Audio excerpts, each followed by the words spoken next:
about America and democracy. There is no America. There is no democracy. We no longer live in a world of nations and ideologies. The world is a college of corporations, inexorably determined by the immutable bylaws of business. The world is a business. And I have chosen you to preach this evangel. For all my free market healthcare robbing, stock stealing, retirement fund fucking with niggas. Fuck you little credit card scamming, jewelry stealing, crack selling, liquor store robbing motherfuckers. Shout to the homies, Carnegie, OG, Willie Randolph Hearst, Baruch, Rockefeller, the real Rockefeller, my main bitch Leona, pour out a little Louis XIII, Scott Rothstein, Jack Abramoff, hold your head, my Rothschild niggas, let's get this money. I spend my day peppering America overseas, pension for the workers, nigga please, embezzlement, etiquette, private settlement, I'm better with Confederate rhetoric from my mansion in Connecticut, foreclosed Vic holes at the tenement, I twist words like a speech impediment, I hope you got good credit bitch, if not better get a new job with benefits, while I play golf with niggas to get cheddar with, new money buys brand new carrots, my old money bunch of great grandparents, you got grills in your mouth, I ain't mad at ya, I own every gold mine in South Africa. Thanks, baby, you made me $1 billion. Plus, I own a building for each one of my children's children.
Hello, everybody. This is Chris J. here on Voice Rebellion Radio. Welcome to this special broadcast here from the Low Cava Bar in Gulf, Florida.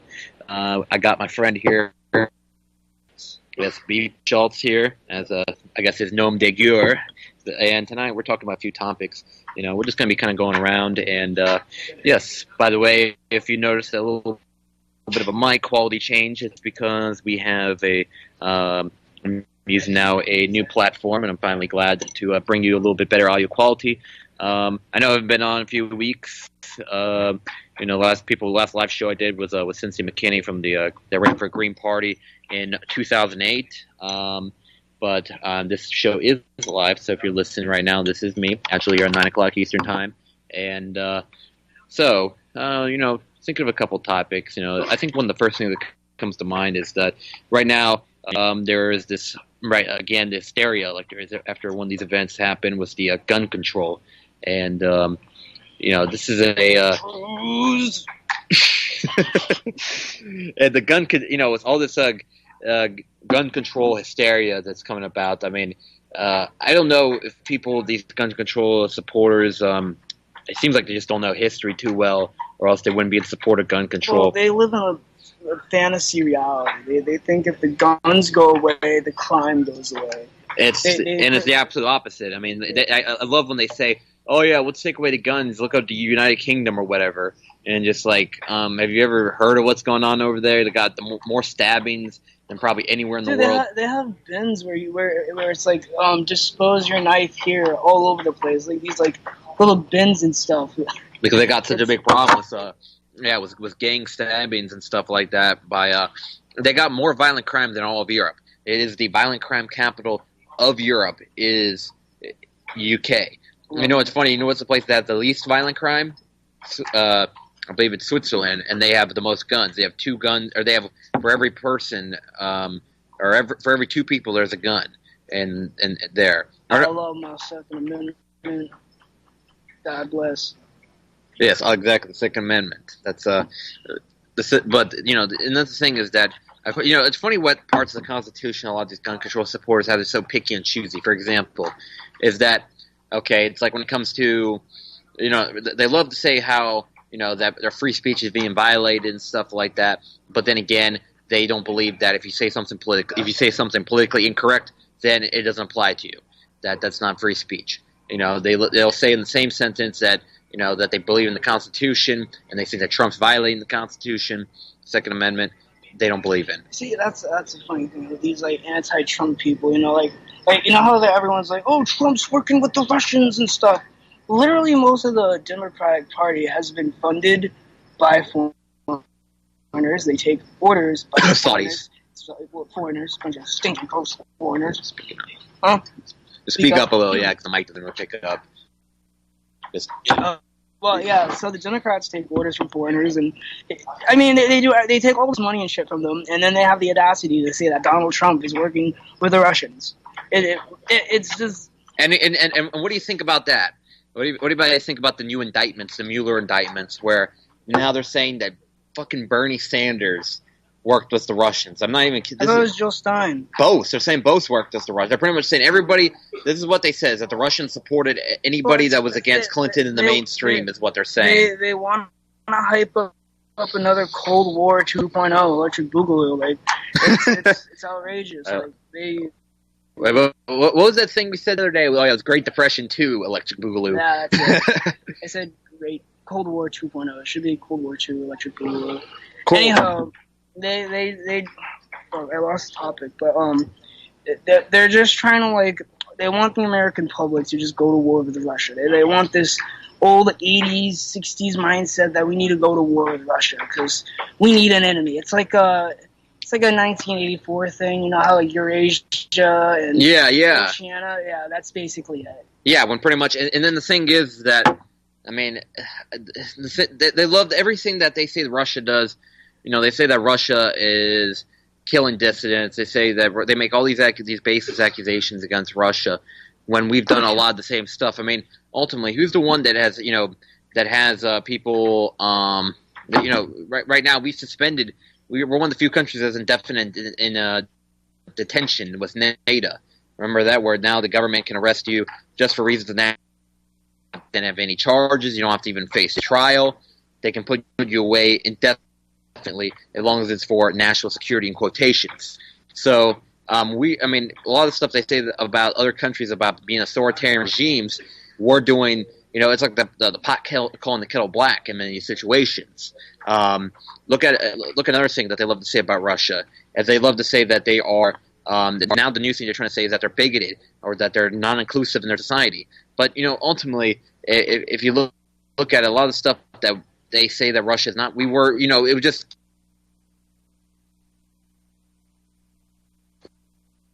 I know they say they're not. Them to have gay sense in America, that all of a sudden they're, they're bigoted. This is the opposite. Like in the Soviet Union, it was funny. Back in the days of the Soviet Union, the accusations were we said that they were, gay is a sin. Well, that's what we said back then. It's true. The Bible said it. Okay, I told you not to go full Beavis on the show. Who's Beavis? But anyways, going ahead, that it wasn't that long ago where America, was a lot of these, and still in many states, is that ultimately, they say that Russia is not inclusive with their Muslim community.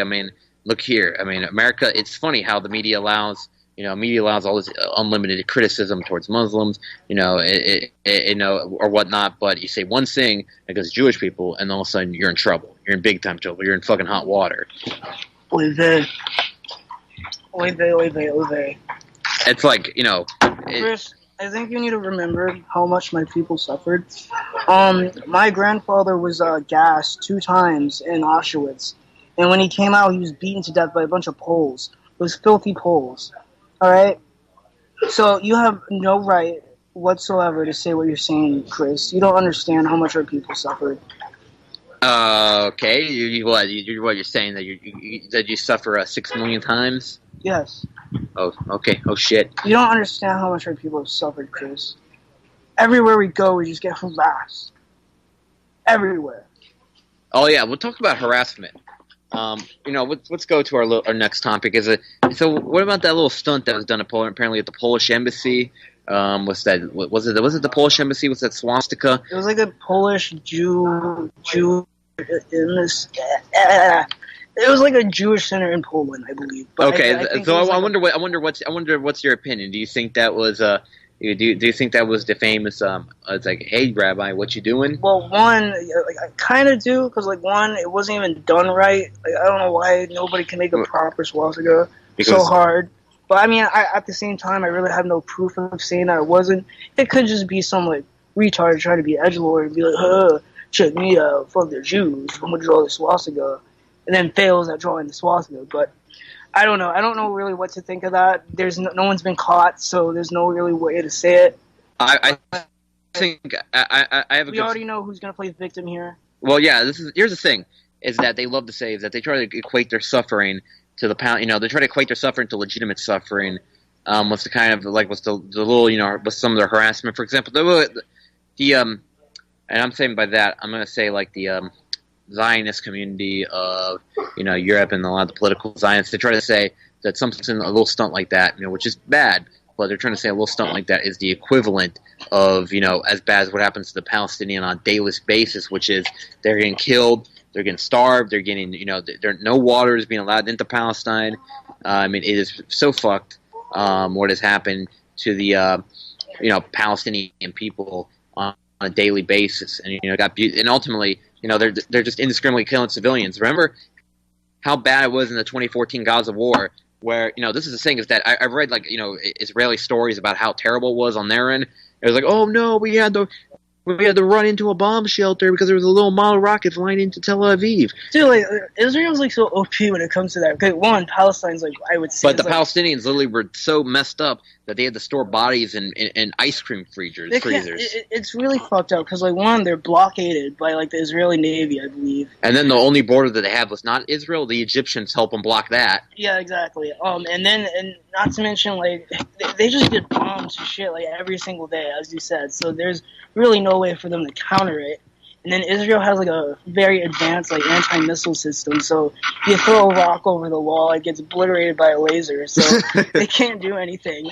It's like that scene. Eventually, Israel's going to be the ones. If a real Death Star ever exists, Israel's going to be the one to build it. It's just going to be that's what comes to mind when you said that laser. Just imagine the scene from the New Hope or whatever, just where they're activating the big giant laser. Yeah, that's what that's going to be because they have all this futuristic military equipment that we give them. When here's the thing is why we give them all this military aid? They've never done anything to help us out. It's not like they never will. And it's you never heard a story like Israel gives poor Americans heating fuel during the winter. Here's who did that for us actually? What? President Hugo Chavez of Venezuela. We declared an enemy. Even though that he helped us, actually helped our civilians. I know that. Yeah, that's new. Yeah, he actually used his wake up, sheeple. Yeah, wake up. He actually used Citgo to help the poor Venezuelan population, the poor American population there. All right, good night, Mr. Stone. Yeah, we're good. Sorry, folks. Yeah, just like I said, we're in a public place, so we might have a few interruptions, but I think you're gonna enjoy the new audio quality a lot better than we'll outweigh that. Anyway, back on topic. Another thing that you brought up about Israel and how they're huge hypocrites and shit. Okay, let's take another good thing. The immigration crisis, which is affecting Europe. Okay, yeah. Israel has not taken in many. I think they've taken in less than 10% of the whole refugees, probably even less than that. While many Zionists in Europe are constantly telling the Europeans that they got taking all these refugees, but vice versa for Israel, it's not the same. It's very, very strange. I think there's a few Shlomos involved. I don't know. Maybe that's just me though. Well, what are you saying, Beepus? Are you saying that they're Is that this is constructed the whole I mean, pushing of the migrants to Europe? Hungarian oh man, I forgot Prime his name. Minister Yeah. or Viktor Orban? Yeah, he said something about it, and he happened, big nose, and I'm just saying. You're just saying, Yeah, I'm Beavis? just saying. Oh, or what were you saying? I'm just saying maybe there's some Zionists, some people. There's a certain group of people, and Can you smell the kosher matzo balls from here? there's just a certain group of people, and they're telling us what to do, what to think, and they're fucking everything up. And they live in a little land called Israel, and it's just weird how they're all, but never for any of us. Well,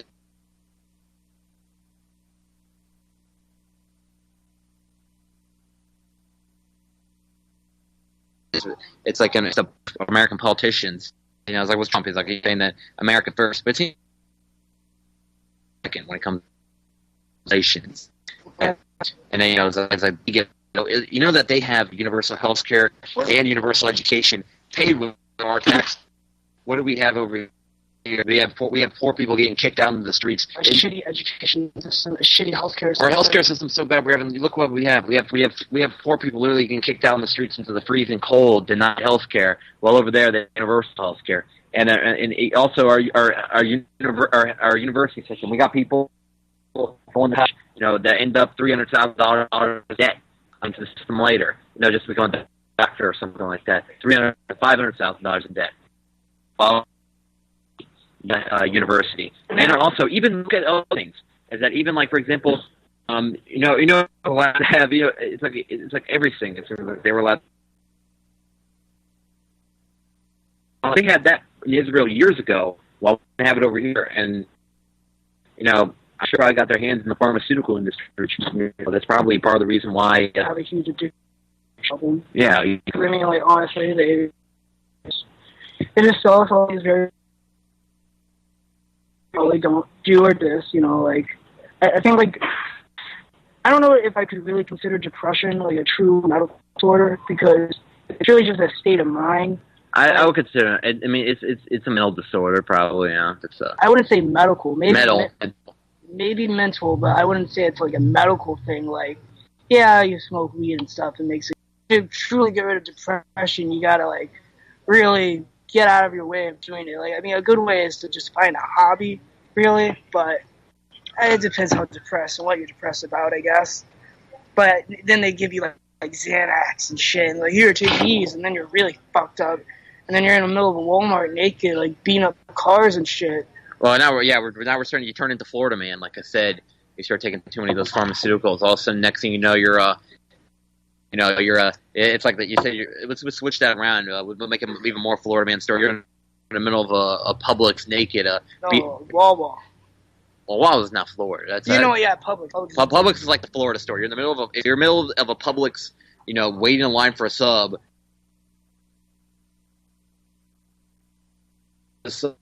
Off, and you're away from the cop. That's a Florida Man story. They don't even talk. They just yell and like just charge shit. Like, yeah, you don't even. Yeah, you don't. That's you don't. They're like zombies almost. Just very angry zombies. Talking about zombies.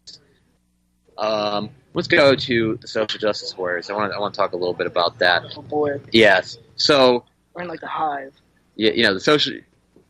Well, I don't know if we're quite in the hive. I mean, this place has got a lot of people with different political views. True. I mean, that's what's going on here. Is like there are some people that are definitely like that, but Dharma's more like that. Dharma Hookah Lounge. You should go there sometime. They got like the Bernie Sanders a sign when you come inside, and the guy who's there is like the guy that there just talks. They all talk so much mad shit about Trump, which I don't like Trump. But the thing is that the anti-Trump. See, I'm like whether you like him or not, you can't deny it. It's done quite a bit. Like I would say, economically. Yeah, but the thing is that ultimately my qualms on that is that he might have done some economic things, but they're minor. I mean, there's not. In like the first 4 weeks of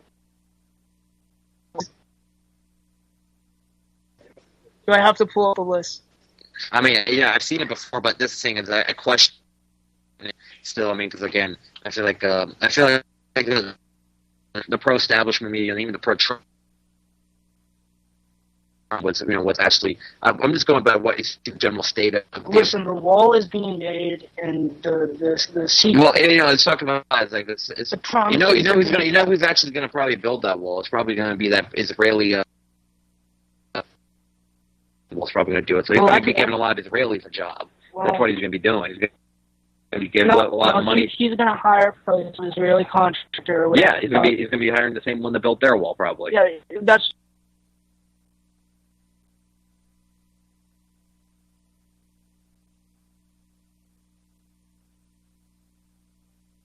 To do what? What is that actually going to prevent? Nothing. The immigrants are just going to go right around. It will be an eighth wonder of the world, Chris. Okay, you gotta understand that this wall stand time itself. Future it's society. going to come down in 10 years if it's ever built. No, it won't, Chris. Don't you ever say that. I give it 10, maybe 20. Yeah, we'll look at the China wall. Look how long that's been around. Well, that was a whole different scenario. Look at how is it different? Well, we're not. I mean, they were getting invaded by the Mongolians, like literally a full-fledged but army the wall invasion. didn't fall down; it's still there. They had a reason, and that was the thing. That was back when a wall could actually stop shit. Nowadays you got planes. You got all these boats. I hate this argument that planes like that. These people and like. Well, the thing is that you ever heard of an expired visa though? I mean, that's what they just end up doing. It's so easy to do. I mean, people do it all the time. They come here, they overstay their visa, and never go home. That's not what I'm talking about. They can't just come in here on an airplane because one that. Well, yeah, they can. They can just take a flight from Cancun or whatever, and then go come up here. They illegally fly into our country because. That's, as long as they got Mexican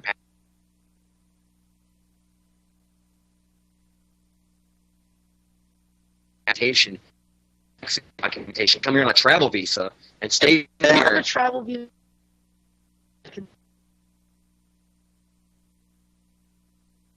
Immigration is a expired visa. Really? Yeah. Damn. That's how most people come from Europe. At least a lot of people are here illegally from Europe as well. I know that. And a lot of people are legally from Asia. And ultimately, yeah. The whole ball is mostly coming from South America, Mexico. Remember a few years when I remember seeing on the news and shit. There were trains going into our country, and there was just hundreds and hundreds of kids on these trains and shit. And we were supposed to take them all in because they were kids, basically. Yeah, well, you know what's the thing? The wall will stop that. Well, let's talk about one thing though. Is that Trump. No, Trump's an Israeli. Trump 2020. Trump's an Israeli puppet, and Trump. He's maybe the most Zionist president that's ever existed. I mean, this is what he literally brought his speech in 2016. What about the visa memo? Brought that up? Are you kidding? Exposed so much corruption. Yeah, they all do a little thing that's supposed to expose a lot of corruption. I mean, every president's got their little highlight. Don't you think it's a little funny that how after the visa memo thing came out, and all that exposes that they were wiretapping Trump mainly and some of his allies. But I mean, yeah, it showed which is illegal on any levels. Yes, with fake evidence. But the thing is that he didn't expose anything that actually affected the American population as a whole. Really, honestly, I don't give a shit who wiretaps who at the higher levels. Really, I mean, it's like Obama can wiretap Trump. Trump can wiretap Obama. No, they can't. That's unconstitutional. That's the thing is, when the elections are rigged at the point when elections don't matter like they do in this country, I really don't. It's just like, in my side, I don't give a shit as long as they're not wiretapping us. If the election was truly rigged, Hillary would have won. I don't think. I think Trump was in their playbook. To be honest, I think Hillary was originally in their playbook, but I think the deep state. I think Hillary's got too much dirt and too much. I think she's got too much skeletons in the closet, and that's why they didn't put Hillary in because she's too easy to be. Probably she's just way too much of a liability at this point for the deep state. So they put in somebody that's not as much of a liability, which is Trump. See, I want to believe that, but the way the media Yeah, well, I think they're just so much. There's so many lawmakers, politicians. But the thing is, it's not the entire media. I mean, look at it. I'm not talking about just the entire media. Because Fox is still pro-Trump. I mean, if they really hated him that much, Fox would be pro-Trump. Well, Fox is like a conservative news outlet, which is run by the same people which runs CNN and. Yeah, and they're pro-Trump. See, that's exactly. See, you mentioned it right there. Same people run all the media, and they play both sides of the political fence. Yeah, I get that, but the majority of the people that do not like Trump are like, well, they're kind of losing that battle, like between Democrats and like Republicans, because like the Democratic side is really going downhill. Like they like to act like they're really gonna win, like during the midterms and shit. But again, this corruption that like the WikiLeaks. The FISA memo that has happened. What's another one? Like, people are waking up, basically. Maybe Donald Trump's not going to be like, I'm not saying he's like the super most amazing person, because again, these things are going to take time. He's only been in office for 1 year, so we'll have to see what other tricks he has up his sleeve. But in the meantime, though, I think he's kind of with us, because I think there might be some part of him that wants to be with us, but he'd be assassinated if he actually was with us. I don't think he's playing any kind of game, to be honest. After he bombed Syria in 2017, that piece of shit can honestly eat shit for all I care. I didn't really give Trump, and to me, it's just as low as Obama. And I know that I'm like committing blasphemy among some like some of the truther circles on the internet, but to me, is that I've seen the same kind of rhetoric. I mean, I remember when Obama was supposed to be. I remember it when I was 10 or 11 years old. I remember Obama was supposed to be the one that was going to totally flip the system on its head, and he was going to totally pull us out of the wars in the Middle East. He was going to he was going to finally change our rotten relationship with Israel. I remember that when they were saying he was going to help out Palestine more, and then he did everything the opposite, just like what Trump's done so far. I remember when Obama was fixing our economy, and all these statistics were coming out in 2010, how we were finally coming out of the recession. And then we ended up a couple of years later going right back into the gutter with a lot of stuff in our economy. I remember all that stuff about, it's like Obama, Trump. It's this whole, they've been playing this game for a long time, the anti-establishment card, to make people believe that things are about to change, and they don't actually change. I mean, Obama played that card, Reagan played that card, even Nixon played that card a little bit. This is not anything new. And this is going to keep going on until people wake up and realize that it's just that all right. Here's the thing about most of that, and I agree. Those are like good points to make. But again, they're trying really, really hard. And if you look at the very beginning, they tried really hard with if you could say the conservative media tried very hard to make Obama look bad. But the thing is, that's the game that they play. I'm not just talking about the media. I'm talking about like these motherfucking politicians. Okay, like again, let's take a look. Let's say Hillary. Okay, we already know she's a huge war criminal. All right. Yeah. And they're trying really, really hard to not try to get her to go to jail. Like, we already know the FBI was corrupt to the core with the whole James Comey and shit. That's been exposed. This doesn't even – I mean, to be honest, most of this isn't really Trump-related, but I'm talking about, like, the major political corruption which has been shown. Like, you say, oh, I don't care much about Barack Obama, like, wiretap Trump and his allies. Really, no. Why would you not care about that? That is a humongous violation to our constitutional right. That is a humongous violation. That should be something you should pay attention to. Because in the whole scheme of things, ultimately, Obama wiped out. At the end of the day, it's all controlled opposition. It's more than that though, because one, do you even know what the FISA memo is even about? Yes, it's the wiretapping. I think the reason why, the true reason why I think honestly, to be honest, I believe all politicians are probably Do you know what the FISA memo was about? Yeah, it was like you said, it was the wiretapping and everything. Yeah, I know it's a wiretapping, but what did they wiretap for? What was the reason? What was the main reason for it? Well, wasn't it about the Russia memo or something? The FISA memo basically was about how this dude who works for the FBI, who had really good Hillary Clinton, he went online on the interweb and found a meme of Donald Trump having a piss orgy. Oh yeah, that's what I'm saying. In the Russia memo, talk about how it was again blackmailed by Russia. Well, yeah, but let me continue. So, this guy used this fake information, which was basically, he gave this information to the FBI, and they used this information, which they didn't really check it out and see if it was like proper, evidence. And not only that, the same guy that gave it to the FBI, he gave it to some news outlets. The FBI then took that information from the said news outlets as another reason to spy on Donald Trump. So basically, what they did was they used fake information, gave it to the FBI, to spy on the... You get what I'm saying here? Yeah, I get what you're saying. And you know, I'll say this: that was wrong.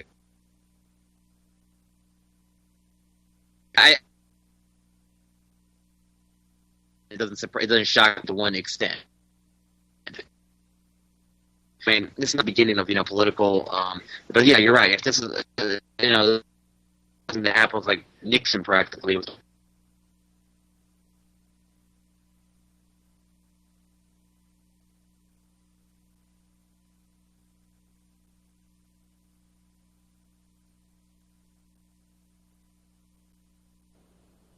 It makes me agree with his Trump theory because she should be in jail.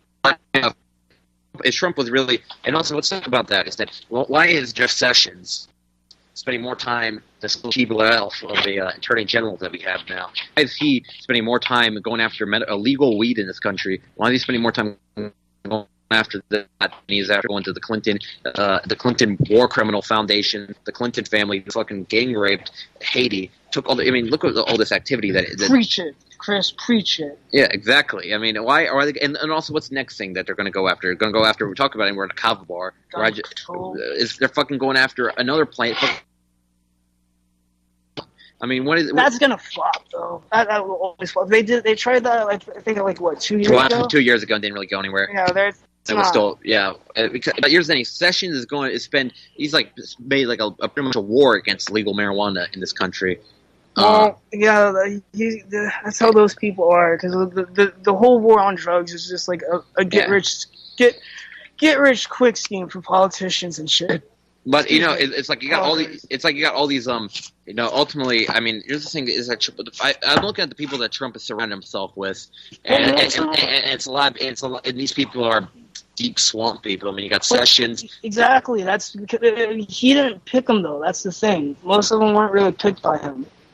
Well, he had, but ultimately he makes the pick theoretically in the end. I mean, he makes the pick that's his picks, the Attorney General, the Secretary of State. That's who he nominated. Remember, Tillerson was his choice, and Tillerson is ultimately he's another person acting like he was going to make some major changes. I remember they were talking about. I was actually kind of a little bit optimistic with Tillerson. But, then he actually, one of the first things he came about before he even got to being president, he was talking about regime change against Venezuela. Talk about the same regime change politics. I don't care what you think about, the state of Venezuela right now. It's not our job, and that's what's wrong with our foreign policy is doing regime change for countries. It's not because we care about the human rights. One of the main reasons is because the Venezuelan government has been hostile to Israel since Hugo Chavez was president. And they don't like that. Israel doesn't like that. I mean... it's like another show. We don't even need the sound effects here. We got this guy. This is the okay, well that doesn't. I don't think you're doing scared anymore. It sounds like something else. But let's go on to the next thing. Is that So the same thing is Syria. That's another thing that Tillerson, and I think he went on with that Assad must go rhetoric that David Cameron, Obama, all these establishment politicians were supporting back in last decade, or this current decade of just this idea that Assad has to go for what? What has Assad actually done? Is that the terrorists there that we financed in Syria, talk about the American government has financed in Syria, have done most of the killing there. Who's the ones that actually have any evidence of using chemical weapons against the Syrian people, the Syrian rebels? Who are the ones that, discriminate based on sect and their religion in Syria? It's the Syrian rebels. The Assad government, that everybody lived peacefully for decades there. People, they built a very civil... He was an evil dictator that gassed his own people. Yes, and according to the media, you think that he's a second coming of Adolf Hitler or something. It's a thing. Is that that's not the case? Is that Assad didn't do shit? To be honest, I mean. Well, yeah, cause wasn't he another one of them that was going against the petro? I think it's called the petrodollar, right? The petrodollar, yes. Yeah, wasn't he trying to make his own? Him and Iran, yeah, they both went against it. And now you see these are the countries that they want to target, and that's the two countries they want to target right now. Made his policy back at the Middle East has been the attack on Syria and Iran, mainly Iran, because it's ultimately the head of all the so-called resistance in the Middle East. I mean, under Iran, you got Syria, you got Hezbollah, you got Yemen. This is pretty much and even you got factions of the Lebanese government. Right now we have, like I said, Lebanese government. There's a political version of Hezbollah, and also there's a big faction in that country that wants to split away from the Saudi, American, Israel sphere of influence. Oh, isn't that like Kurdistan or something like that? No, it's a different thing. Kurdistan is actually kind of a tool that America has been using recently against Syria. I'm sorry, Internet. It's not a problem. It's like, but Kurdistan is. It's like right now the Syrian rebels have been really epically failing, and the Assad government used to support Kurdistan against the Syrian rebels because the Syrian rebels used to rebels are failing. America put their money into the Kurdistan people because they think they could eventually tear apart Syria. Now a big part of Syria is now belongs to the Kurds. I mean, I kind of agree with it because the Kurds, they don't. It's one of those culture things. They really Syria is just clusterfuck because you got over here. What are the other ones called? Right? Sorry, Muslims, Sunni Muslims. What, Sunnis? Yeah, Sunnis and what's the other one? Sunnis and Shia. Shia, yeah. But the thing is that they all lived peacefully under the Assad government for decades, and all of a sudden now these sectarian conflicts come out. Well, yeah, now. So I mean, at this point, there's no way of reunifying Syria. Basically. Probably not, unfortunately, not trying to be a pessimist, but that is the sad reality. Syria is maybe beyond repair at this point.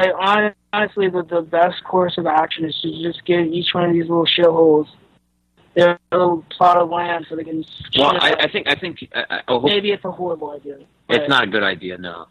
Because, if Kurdistan was created and any government the Syrian rebels, Arabia, and the kind of horrid backwards living that the people there would be subjected to, and then Kurdistan could potentially become a second Israel. I need to go take a bathroom break. I'll be right back in a minute. All right, yeah. He literally was shitting himself after I said that second Israel comment right there. But anyways, the whole thing with the with Syrian rebels is that the Syrian rebels, if they gave them any kind of piece of land, that would be given in.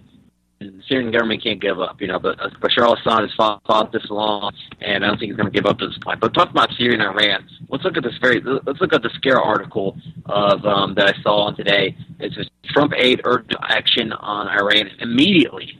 Big bold letters. This is from express.co.uk as missile development threatens World War III. And it says U.S. National Security Advisor Herbert Raymond McMaster called on all nations to act against Iran immediately as World War III fears mount over its missile development program, the annual Munich Security Conference heard. And it says here that it kept on going. Chris, I did it. I went to the bathroom all by myself. And meanwhile, at the Clinton house, I did it. I didn't need no help from my nurse. I didn't kiss my foot. Remember when Hillary Clinton was dying? Yeah, she spazzed out and died on 9/11. Yeah, I remember that 9/11/16 right before the election. Yeah. And then she didn't show up 2 weeks after the election. She was at the debate all normal.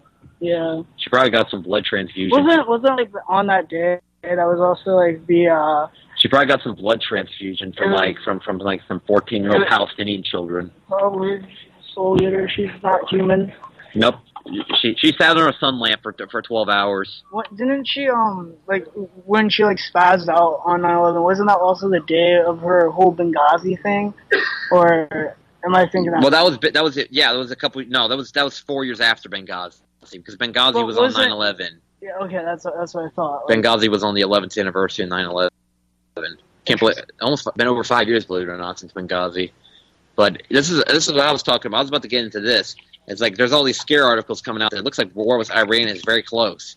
Look at this scare article from the oppressed.co.uk. So a major paper in there. World War III. So we might be going to. Look at this shit. This might be. This is World War II electric boogaloo. I don't want that.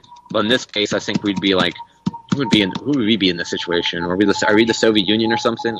We're more of Nazi Germany, probably. We're the ones who are going to make the first strike, I feel. I don't know. Yeah, I mean, we've been saying this for a while. Like, I remember when we were about to get involved in Syria because Russia was backing up Assad. We might have gotten involved in like World War III, but nothing happened. There was the time when we were about to go to war with Iran, like a few years ago. well, that's 5 years ago. I remember that clearly. But nothing happened. So World War III is just a big meme. It's just like, hey. Yeah, but this looks pretty close here. I mean, and remember what Benjamin Netanyahu said back in like November, that he wanted a decision made about Iran by February. Well, what month are we in right now? What months are we in? February. Uh-oh. I doubt it would go World War III though, because I mean, end of the day, it doesn't. No one wins. No one fucking wins. Everyone knows this.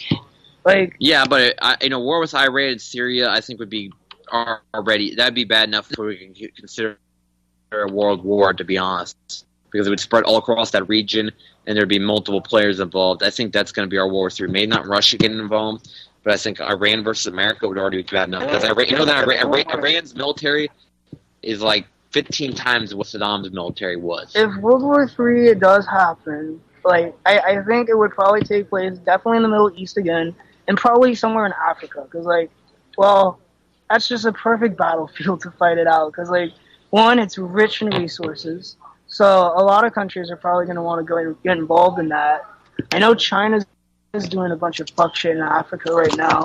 They're basically colonizing Africa, but they're Chinese, so it doesn't matter because they're China, not white. But I mean, is it really colonization or is more partnerships that's happening? That's the question. I mean, it's not like that. that. It's not like. Aren't liking it. I mean, the Africans are not liking it, but are they actually doing?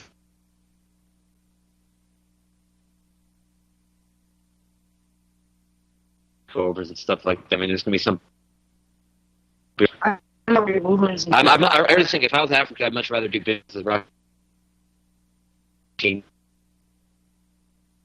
There's no people there. Well, yeah. They'd rather be under the Europeans again than the Chinese.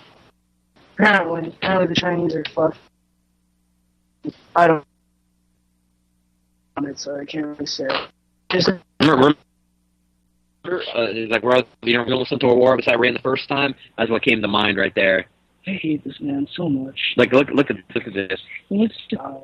Look at this. I'm kidding, Internet. No, he's not. And neither am I. Okay. Fucking Netanyahu. But look at that picture where I got big bomb. Seconds. That was Iran was building nukes or whatever. And then people mean like. See, we just have to meme World War III out of power. Basically, that's it. Like that one, he's pointing a big bag of potato chips. He probably eats a good amount of potato chips. He's not in shape. Why are Jewish people so bad? And then this thing. Oh, that's a good one. What do you think? Yeah, so, I mean, I think the war is inevitable with Iran. I think it's going to happen. And I don't think so, because, Russia's going to back up Iran. I don't know about that. I know because they didn't back up Libya back in 2011. I think that if they were, and it took them a lot to back up Syria, and I think they only did when they realized that we wouldn't attack them back. So that's why they finally went to Syria. But I don't think they're going to back up Iran. I think Russia has been very cautious because they barely are backing up their allies in eastern Ukraine. They actually haven't done anything really to help their allies in eastern Ukraine. They've just provided some humanitarian support. They've had multiple choices, like to stomp down on America and actually, and escalate the whole Cold War, but they haven't. They've shown a lot of restraint. So I think this would continue. And if America can get that sense that Russia won't, go into, to back their ally, then America is going to go stomp on that, and they're going to stomp all over that opportunity to go into Iran and finally overthrow them, because they've wanted to overthrow them since 1979 when the revolution happened there against the Shah. So ever since that, they've been looking at opportunities. I mean, remember they used Saddam to try to overthrow Iran back in the 1980s when he was still America's buddy. Remember that way back in the good old days, back in the 80s when Saddam was still America's buddy.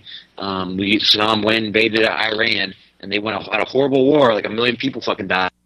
And in the end, ultimately, Iran won the fucking war because that showed that Iraq's army was like the fourth biggest in the world at that time, and Iran still fucking beat them. That's what I'm saying is that if we went to war with Iran, though, that would be already bad enough. We don't need Russia in it. So I think Russia knows that Iran could fend for themselves against America in a conventional warfare. Nah, not against NATO, man. NATO is fucking maybe not against NATO, but if America's, I think they could beat us. I think, but it's not going to be that way because I mean, if we're going to go to war with Iran, because I mean we couldn't beat a bunch of Vietnamese farmers just 40 years ago. Well, see, the thing about that is we could have, but there was just a lot of Charlies in the jungle, dude. There's just Charlies in the jungle. That means we couldn't. You couldn't be 3 feet in front of it. You just couldn't do it, mate. Couldn't do it. Back in the day, I remember he's falling out of the helicopter. I remember my brother. Me and him, we grew up together. We were kids when we got drafted. We were just kids. And then one day, a little boy came up to us. He said, "Hey, shine." We said, yeah, sure, you can shine our shoes, kid. Bobby opened up the box. Next thing you know, there was blood and guts all over the place. All I hear is Bobby screaming, "Where's my fucking legs? Where's my legs? I want to go home." Sorry. Yeah. Beepus just had a Vietnam flashback. I did. I'm sorry. Yeah, he just went full. He had a Vietnam flashback back to Call of Duty Black Ops. Yeah. I got PTSD from Roblox. Everybody, it's serious. Yeah, totally. I mean, yeah, I totally got. I got PTSD when my Neopet died. It's not PTSD. Don't be fucking stupid. It's not. This isn't a joke, Chris. This is real. Well, you're the one that fucking started it. Yeah, I had a serious situation, a serious traumatic experience just now. And you just mock me? Yes. I hate you, dude. You're gonna go to hell. Fuck you, bitch. Bearded headed motherfucker. And this dark moment has been brought to you by. So, They fucking do that. Don't do that. I'm a really good meatball farmer. Oh, don't. So Subway supports Israel too, I think. No, they don't. Yeah, they do. Do they? Yeah, I think so. Let me look it up. Subway Israel. You're fucking lying. There's no way Subway supports There it is. Subway Israel. What? It's like the first thing came up when I put in like sub. Well, they're talking about their stores in Israel. Yeah, they really. Yeah, they got stores there. Okay, see, it's right here. It's on the BDSM list, or I mean BDS list. It's a different thing, BDSM. And kinky. yeah, well, that's a conversation for me and my girlfriend later. But no, the BDS list. Let's see. So that's like that's all the list of like the people you're supposed to boycott, divest, and sanction. And all these support. Oh fuck, Sabra supports Israel. Oh, there goes my hummus.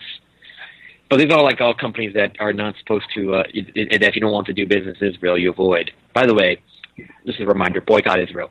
I don't care what kind of hate that gets me, but Israel don't give them your money. Don't give your money to Nike. Don't give your money to Pepsi, Coca-Cola. These companies all support Israel, and they are provide Israel a lot of money. McDonald's is another company that supports Israel. Pretty much a lot of stuff in America. The American American capitalist system is backed by Israel, and they support Israel. And this really shows this their special relationship, a really special, lovely relationship. This has been brought to you by the USS Liberty. It doesn't matter that more American sailors get killed by that country. As long as they're Israel and called Israel, we have to support them. By the way, I'm it's like I think you're the only person that's ever noticed that when I wear my USS Liberty shirt anywhere, what even the USS Liberty is. Like I'm surprised I didn't get hate or something when I went. I'm gonna totally wear my USS Liberty shirt. I'm surprised they didn't call it a raging anti-Semite. I'm gonna pretend to I'm gonna pretend to be like a Jew one day and go to temple and then I'm gonna wear my USA Celebrity shirt to Temple. One day I'm gonna go to fucking what are those places called? Just to see what happens. Watch there actually be like one of those like the guy like Norman Finkelstein. It's actually like from Palestinian though, and that's like give me a big pat on the back. That would be pretty dope though. One day I'm gonna go to synagogue and Nate. Well, we're gonna get arrested tonight. Thanks a lot, Beepus. Thanks a lot. It's a joke. It's all good. Well, it's too late. It's a goof. Yeah. It's too late. It's too late. Oh, the camera's right there. There's the black helicopters are here. We're Bring the shots. Get on the ground. they brought Pinochet's grandson just to drop us out the helicopter. He has a grandson? Probably. I'm assuming. If Hitler had a son, do you think Hitler's son would be like Hitler? Well, Hitler apparently did have a kid. But it was like an illegitimate kid. Let's see, Hitler.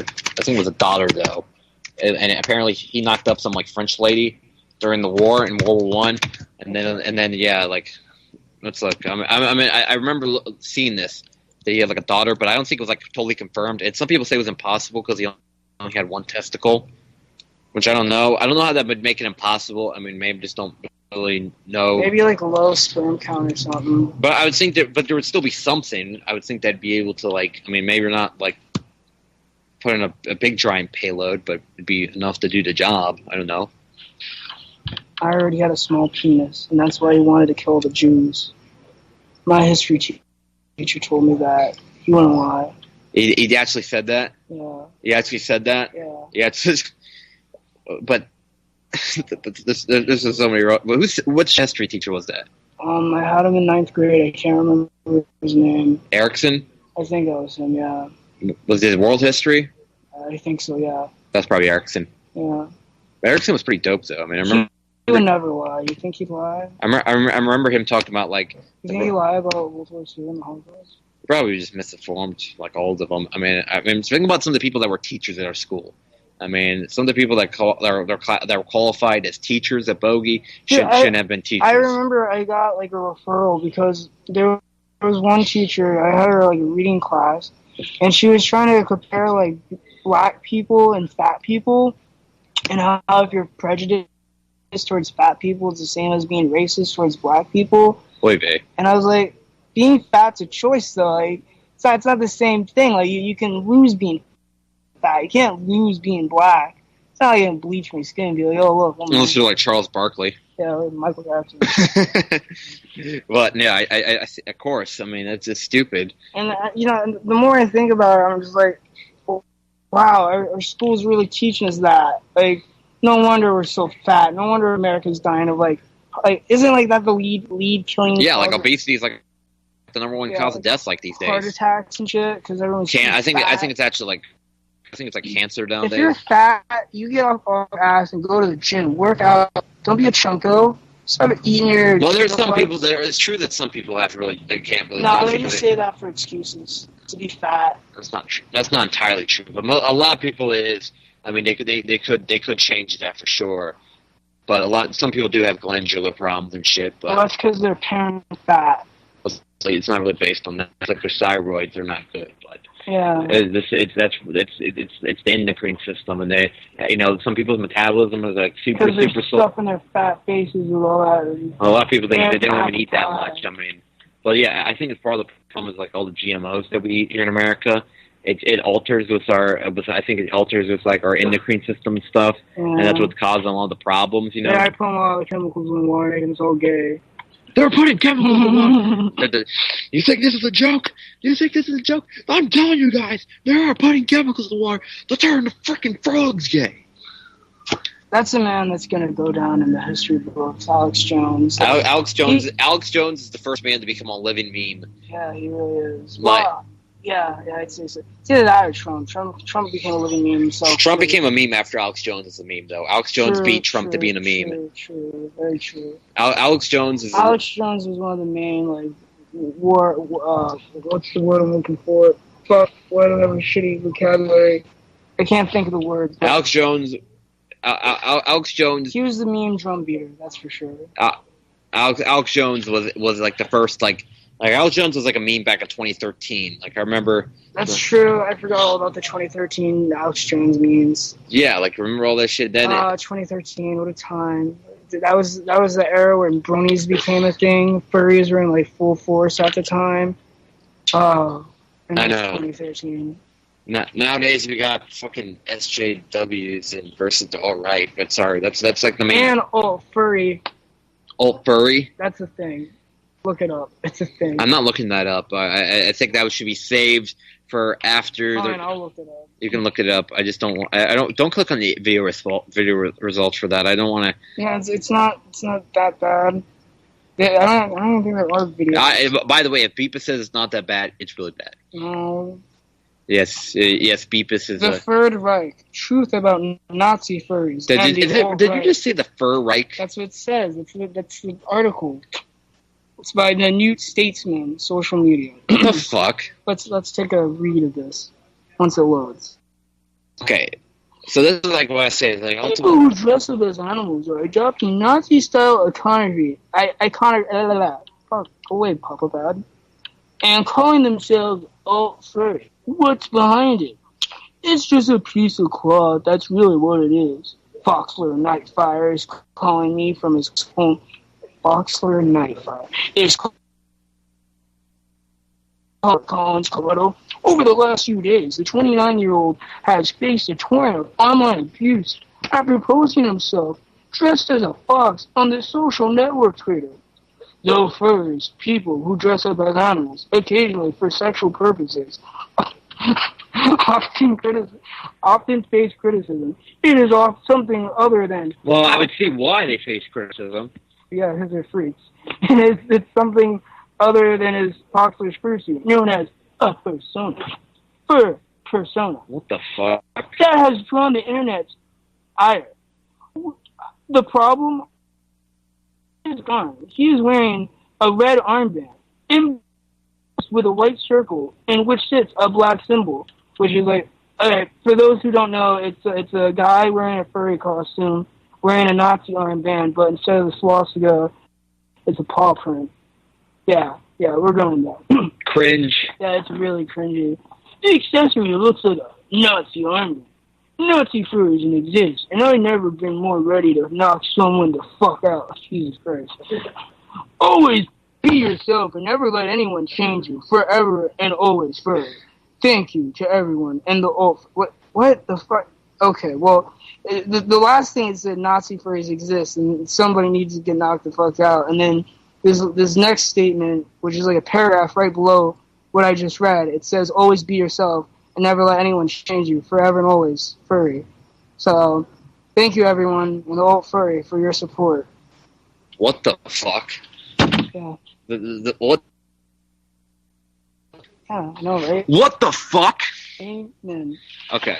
Yeah, this is, well, that's something new. I guess you learn something every day. There's also MLP poll, or ML poll, which is basically My Little Pony, but politically incorrect? Yeah, and it's basically what I just read right there. It's just a bunch of bronies jerking it off to pony porn while wearing Nazi armbands. And I thought I was degenerate. I did too, you know. I really thought I was a bad person and degenerate and a piece of shit. Because, I mean, I'm a nobody myself, but damn, there's people out there dressing up as foxes, really taking like politics to a whole nother level. I mean, I saw I was a degenerate just because just because I spend a good portion of my time muddy or like on Kratom, and then probably like another group, and I'm kind of lazy at times, and also don't and also I have my stuff that I do for fun. I mean, every now and then go to the titty bar or whatnot, but whoa, you go to titty bar? Yeah, I told you, Angels. Why you gotta bring me there someday? Well, you don't. You gotta talk about that another time. after the show. Okay. After the show. I want to go to a fucking titty bar and see some titties. Yeah. Big old titties. Big old. There's one that really got some big old titties. But, ooh, yeah. All right. Let's switch subjects before the audience leaves. Well, our audience is pretty weird. They can bear with us. But let's go to the next topic. Is that so? What do you think? about we've talked about before, but the cryptocurrencies. I mean, a lot of people are probably going to disagree with me, but I really think cryptocurrencies are kind of useless. Like, yeah, I get it. You want to decentralize the money, but here's another way to decentralize the money. Decentralize the banks. That's a good way of doing it, don't you think? Yes, no? That's a pretty good way. Yeah, but I am pretty interested about the Petra's launch on See, if they have on Tuesday. If they have something backing it up, I will support it. Like, what was it? Is that what you're just oil? about? The Petra, yeah. Yeah, the whole oil cycle. The Venezuelan government is going to back a cryptocurrency using oil from their country. That's a good idea because then it actually has value. I never understood why people invested in money that had no value. I know, it's like they'll talk about how the Federal Reserve notes have no value. Well, it's like, hey, let's have more Bitcoin just because. One, the Federal Reserve is illegal, people. It's a violation of Article 1, Section 8 of the United States Constitution. It's not just private, it's an international bank, too. It does not belong to you, the American people.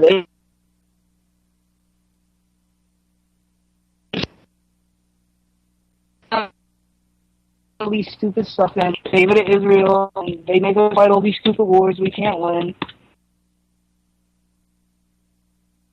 The real problem is the bank itself. Get rid of it, people. Simple enough. Like, why is that really hard to understand? Some people did it back in the day, and they fought one hell of a war and lost. But it's been down I think you're saying? Yeah, I'm talking about Oswald Mosley, my man. Oswald Mosley. Well, for people who are not familiar with Oswald Mosley, because that's actually I haven't talked too much on the show. People should give him a look and give him a listen. But I mean, Oswald Mosley was a self-described fascist. I mean, are you? Is that what you're in support of? I mean, is Oswald Mosley your thing now? He's one of my personal views, to be honest. He tried to start World War II from happening. Well, yeah, I know. He said that we shouldn't intervene against Germany, and ultimately Winston Churchill. I mean, I think Mosley would have been much better off for Britain than who later took over. You know, well, he would have won, but then the war broke out and they had to jail him. The war. I mean, he was considered a traitor. Yeah, when who the traitor was fucking degenerate Winston Churchill. That drunk bastard. I mean.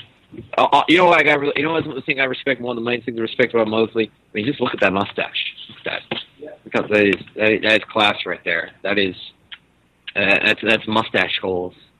Yeah, he's a good mustache. I want his mustache. I mean, he's just a classy looking guy. I mean, okay, don't. Okay, that's a little bit of a weird picture, though. Oh. Okay, Ryan, you can beat this. So that's another. Maybe I should take away the Mosley picks. Oh well, I think I got the. Okay, this. Here, I'll make that. I'll make you stop doing that. Here, I'll get a picture of somebody that'll make you definitely stop. See, they didn't die. No, Jacob Rothschild's still alive. Who's the other one? Yeah, David Rockefeller. Oh, that's who he was. Dude, he looks so much like George Soros. I thought George Soros died when he died. I know. Well, here's David Rockefeller. This is what he looks like. I mean, this is creepy. How David Rockefeller is one of the most gross-looking people. It's like, dude, he looks like a straight goblin. Like, oh god. Look at that. Look at that face. He looks something like you find in your garage at like 3 o'clock in the morning, crawling around, stealing stuff. Oh, didn't he almost have like 4 heart transplants? 7, I think, and he was like 101 years old. Jesus. Yeah, like there's a picture. He doesn't have that in that photo. That was in like 1965. Yeah. That was from like forever ago. I mean, this is recent. This is like. Dude, he looks cross-eyed in that one. He looks like a straight-up retard. It looks like his eyes are falling out. Yeah, they probably are. Well, that's what happens when you when you're working on your 7th heart. Well, using with Nelson Mandela. Whoa, epic. That's weird. Epic. There's one with Two-Face. It was like a zombie in one, I think. Yeah. I mean, look at some of these. I mean, look how ugly he looks in some of these photos. And And then also another ugly person that came up. He also kind of looks similar to that. Who's that guy? That's H.W. Bush. Oh, yeah. Nowadays, he's looking like is looking pretty gross these days. Decomposing before he's even dead. That's what happens when you don't take care of yourself. That's what happens when you don't eat your peas and carrots. Well, that's what happens when you're 101 and you're, oh, God. Oh, God, indeed. Look at, like what is wrong with his face in general? It looks like he's like, it looks like he's literally like rotting. Because he is. I mean, this is like pure evil. I mean, this is like... He's still alive or dead? He died last year at 101. 101, yes. I keep getting him mixed up with someone else. That's George Soros, right? Yeah. Soros is still around. Yeah, I know he's still around. He's looking pretty rough, too. I mean, Soros is another, Could you open up another tab and put these, like, images side by side? Well, I'm sure if you just type in Soros Rockefeller, probably something comes up. Soros versus Rockefeller. But Soros is like, I mean, we're talking about the people in the tribe, these the people in the billions of dollars that actually influence politics, but no one seems to know about. I mean, yeah, look at that. There it is. See, don't they look almost the same? Yeah, that's what happens when you're pure evil and you are surviving on blood transplants given to you by 12-year-old Palestinian children.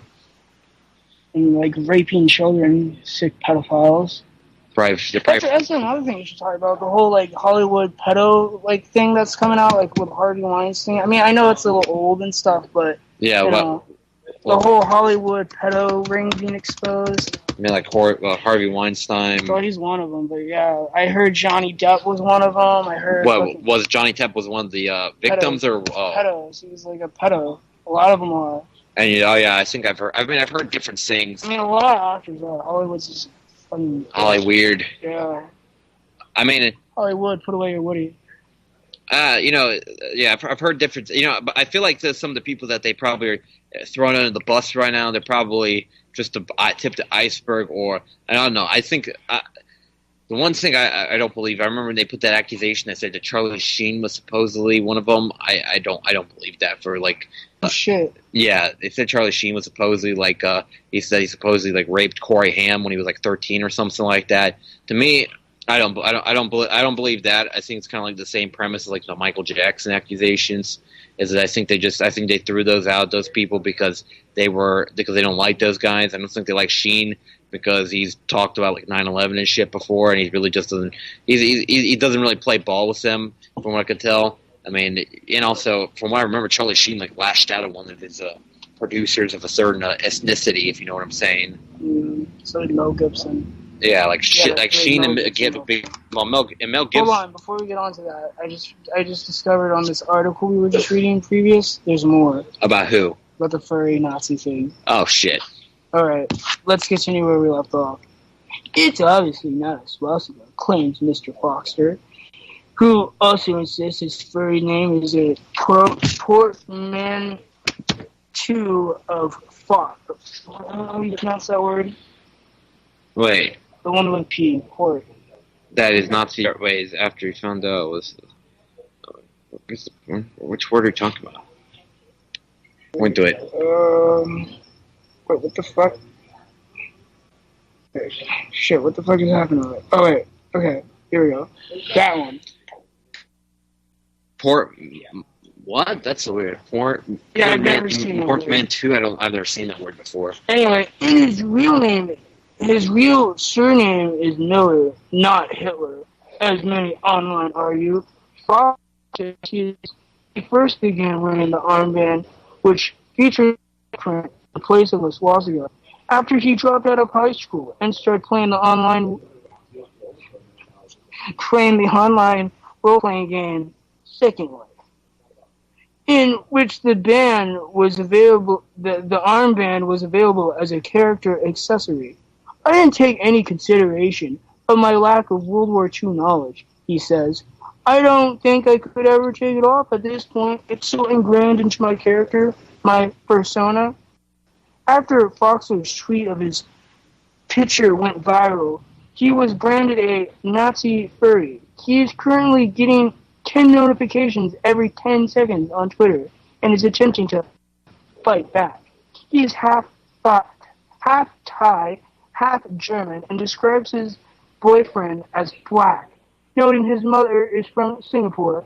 He claims that he is in no way identifies with the Nazi Party. If you want to put a political stance on me, I'm kind of right down the center, he says. But because of this huge push of people saying I'm a Nazi and they don't want me to exist, I started to feel I need to protect my position. You could say I'm starting to feel a little bit more right-wing. No, you're not. No. Foxler's story degenerate? Yeah, he's very degenerate. Foxler's story sounds very convenient. And I searched his name on Twitter along with the word Jew to see if he had made hateful comments, although I initially found nothing. Some other furries who are against Nazi furries messaged me some screenshots of comments they claim Foxler has made on YouTube, in which he says, I hate black people and I stand by Hitler. What the fuck? Foxler admits he has made these comments, but tells me he was just trolling. For the lols, everybody. They see me trolling. When people started calling me out a few years ago, I started to troll real Nazis and see how they would react to furries that align with them. He says over Twitter, what I got out of it was, go die, you mutt. What the fuck? Reason I could never support people like that. I asked him, does he hate black people? They're sick 2 parts to that. One in my normal day life, not at all, he says. But in my personal sexual life, I don't like any race. Which means I wouldn't sleep with black men. Now, my boyfriend is a mixed black So wait, is he like the opposite of Milo? So like he Dude, I don't know what this man is. So he's like the opposite of Milo. Milo hates like black people, but he likes black cock. This guy doesn't like black cock, but he likes black people. I sleep with him just fine when I was young. I used to be anti-gay. So why the change? It's because he is not a human. To me, when I look at him, he is a blue wolf. When I say I feel that over the phone, Foxler denied having any Nazi views. He says, it's hard. We're talking about my whole life story here. But just because Foxler claims not to identify as a Nazi furry doesn't mean they don't exist. In 2005, a live journal page was created for those who were both furries and fetishized Nazi uniforms. Since then, the group has spread with illustrations and role plays. Internet. I'm like at this point where I'm like, how did the show get to me talking? We're talking about guys who dress up as Nazis and they're Nazi animals. They're dressing up as German shepherds or something to like. No, you know what a furry is. I know what furries are. Yeah, they're furry Nazis. So I'm imagining them dressing up like a dog. Yeah, well, it's like a Nazi armband. What the fuck? Look at that shit. I mean, the audience can't see this shit. I wish they could see this shit to see how ridiculous this shit is. Just Google Nazi furry. You will be very entertained. You won't be disappointed. Okay, so let's continue. Yeah, although all these furries seem to tick the box labeled, yep, definitely a Nazi, no doubt about it, many in the community allegedly don't actually align themselves with Nazi beliefs. They're very interested in World War II history, and they like to reenact. Yeah, because last thing I remembered was like a 7-foot bipedal German shepherd charging the trenches towards Russians. Towards a bunch of Russians dressed as bears. Yeah. They're dressed as eagles.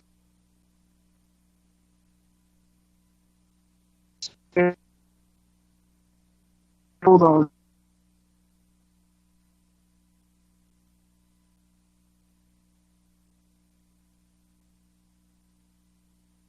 Third, right. He refuses to identify as a Nazi furry, as he dislikes their insistent apologizing and disclosing that they aren't actually Nazis. It's worth noting then that beneath their cause, furries are humans. Okay, you know how and he says his boyfriend is a blue wolf.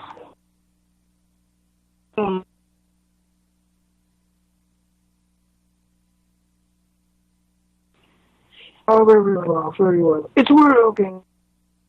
And thus have a diverse range of opinions in society. Some Nazi furries, therefore, are white supremacists and are Others are simply into kinky costumes. See, this is nothing Nazi at all. Others, like Foxley, might hide in plain sight by wearing costumes, but then deny holy Nazi beliefs. The whole thing then is incredibly complex. Yet if Nazi furries are sometimes more innocent than their name would make them seem, there is now a new contender on the block.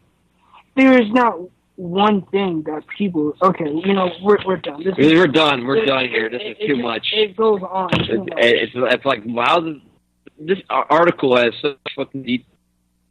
And we'll boil this down. These are people that dress up like animals and fuck each other. Yeah. The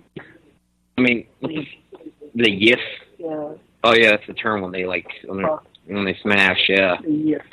Yiff in house or that. Okay, we're gonna go to another face. Let me, let's go to something more current. No.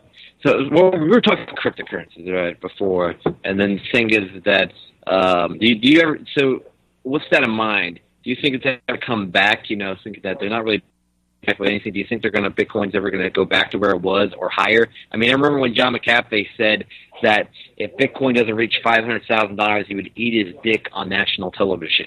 Did it reach $500,000? Nope, not even close. I don't know. Maybe. Is he going to have to eat his dick on national television? I'm not sure. But I don't know if cryptocurrencies are going to come back. Probably at some point, but they need to have a backing. Like, that's all I'm saying. They need to have a backing. They need something that actually gives it value to why you want to buy it. Because I don't understand this concept that if I buy it, if people buy it, it just gives it value. Yeah, that's what the main the argument right now for a lot of people on Bitcoin. That they're. I just kind of lost stump. What? Okay, and then they're just like, well, you're just retarded. You don't know economics. I go, well, I guess you're right there. I don't. Well, isn't that the favorite? I'm not really. We don't really have. We don't really we shit on many different political groups. When it comes to libertarians, there's one thing that I don't like about them is that every time you bring an argument that's actually legitimate against them, they bring that same thing at the end. Well, you don't know economics, son. I have a 4-year degree at from the Arizona State University. No, they'll say economics. They're Arizona State University in economics. It's I know the market inside and out, and at the same time they'll be talking about but trickle down economics, even though it's been put into our system for 30 years. That works. That totally works. I'm like, it's what kind of it's kind of like there's everything. I guess every side's got their own. They got their spreads or whatever. Whenever they lose an argument, they say that the SJW is you're just a fucking Nazi, which I got called a Nazi by one of Jake Bobby's friends. Remember the? I remember. Yeah, I said that. The guy was and he was I can hear the triple parentheses from here. I'm like, it's should I just do it just to fuck with him? The triple parentheses. Yes, the triple parentheses. I remember when I first found out about it. I was just doing it for fun, and I didn't really know what it meant. I was I don't know. It's it brings. Or I think I knew what it meant, but I'm just doing it to troll, not because I was actually trying to highlight these people or whatever. Just that I was hey, it brings attention to what we're saying. But then I was I kind of realized the kind of people who use triple parentheses on there, and then I was no, I'll not do that for now. So what what we haven't mentioned, just out of the hilarity, the last couple of weeks. Trudeau went into absolutely painful political correctness and said "people Toba," or didn't say "people Toba." That was the meme. He said "people kind," right? Was what he said? Yeah. Yeah. Instead of mankind, correcting the. Yeah, instead of humankind, he could have said humankind if he wanted a general neutral word. He said people kind, just trying to be painfully politically correct. I mean, so here's my question. Is that why did people even vote for this idiot back in 2015 in Canada? I heard it's because he looked good. Yeah, I heard a bunch of women were all over him, which he's probably such a fucking beta male that it's he probably he is a fucking beta male. I don't know why. I really don't know why people follow him. I think because he hasn't been elected twice, has he? No, it's only the first time. Okay. Well, if it's his first time, then that's just public mistake. But I don't think they're going to reelect him in 2019, to be honest. no, I don't think so either. But the damage he's made is like phenomenal. Like, oh my God, it's like the gay Third Reich over there. The gay Third Reich. What the? Yeah, like, the way he just like everything has to be gay this, gay that. It's like insane. It's just crazy. All the cop car, like I don't know how he's doing it, but and then like I know he made like a guy who attacked our soldiers or something, or I don't know. He was like a terrorist that like killed our soldiers. He made him like a citizen or something because. Do you remember this? I remember that story. I'm trying to find this. I'm trying to find the article. Yeah.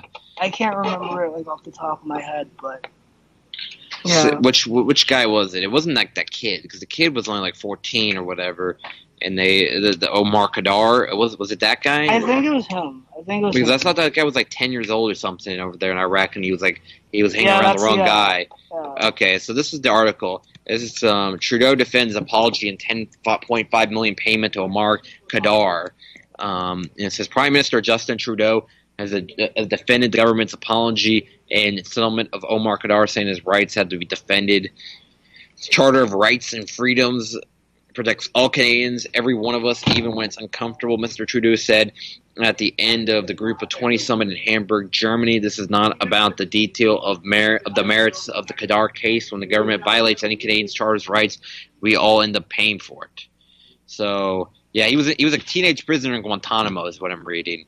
But you know, that guy was a teenager. Like, wasn't he like a kid though when he got taken in by the United States military? I mean, yeah, but that doesn't stop the fact that he tried to like kill our soldiers. And, like, but he was literally a kid though. That's the thing, is that he didn't really know what he was doing. Probably. I mean, I think he was like 12 years old or younger. I mean, he was like a kid, and you know, not just like 15. I'm talking about because I think he was a teenager. Didn't he throw a hand grenade at our soldiers? Something like that. Yeah. Okay, I don't care if he's a kid or not. He went to prison because he killed our boys, and this asshole gave him, what was it, $10 million? Yeah, I don't get why they gave him the payment. That seems a little bit ridiculous. They gave him $10 million. Didn't they like give him citizenship too? It says they killed the U.S. Delta Force Sergeant Christopher Spear. That's killing our boys. They say he killed that guy. It doesn't say how he killed him. I heard it was like a hand grenade, but maybe I got that information wrong. But I know he killed one of our soldiers. So yes, he went to jail. He committed a crime. Doesn't matter if his age was 12 or 23. He killed somebody. He did wrong. I think it's a little bit different though, you know, like that his parents could have, I don't know the situation. Maybe he got radicalized. His parents could have radicalized him. His parents could have forced him to do that. I mean, there's different circumstances. I don't think he should have been like executed. Neither do I, but he went to jail. He got his punishment. That's good enough. And then I don't think he should have got payment afterwards. I mean, if he went to jail, I don't. But I also don't believe I don't think he should have rotting. I think if you go to Guantanamo a few years and that's probably, if it's something like that, I mean, you've probably been punished thoroughly enough. I mean, you get literally fucking tortured in Guantanamo.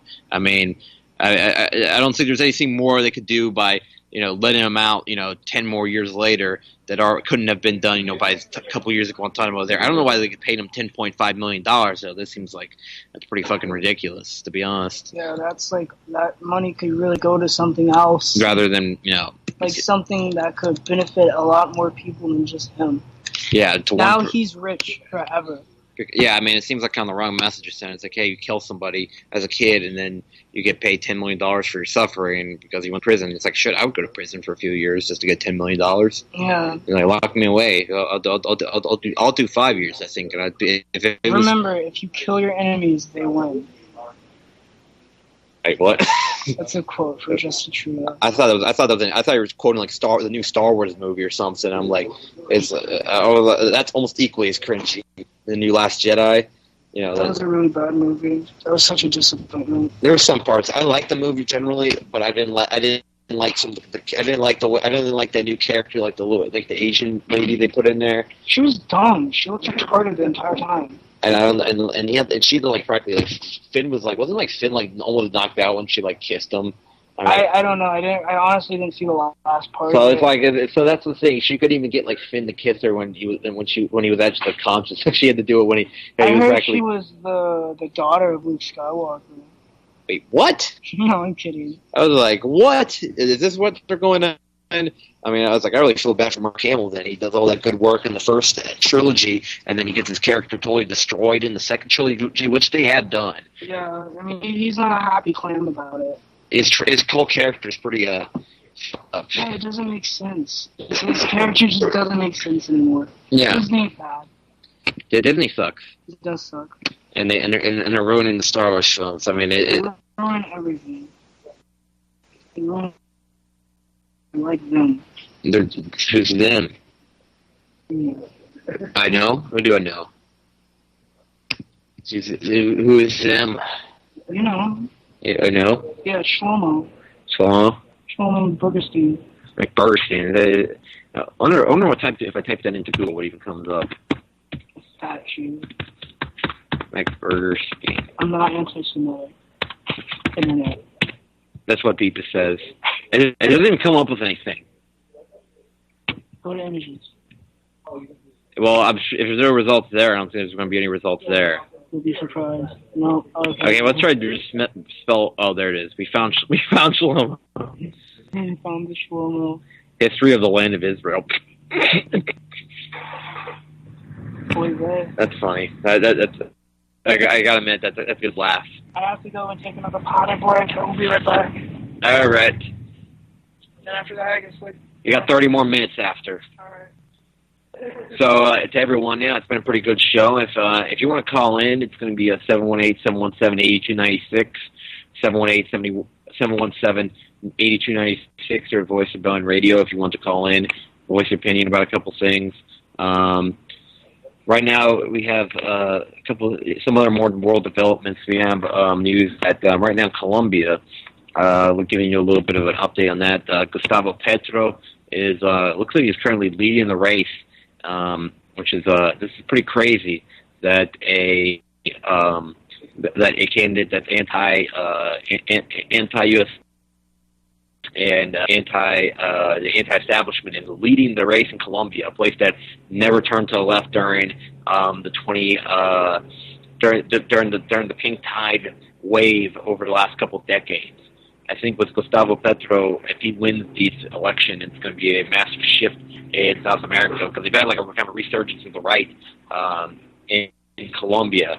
And the problem with the South American right is more like the European left, and so is that's the thing. It's kind of like flipped. The European right's more like the South American left, and the European left is more like the South American right. That the European left is like pro oligarchy and generally, I guess you could say, is pro.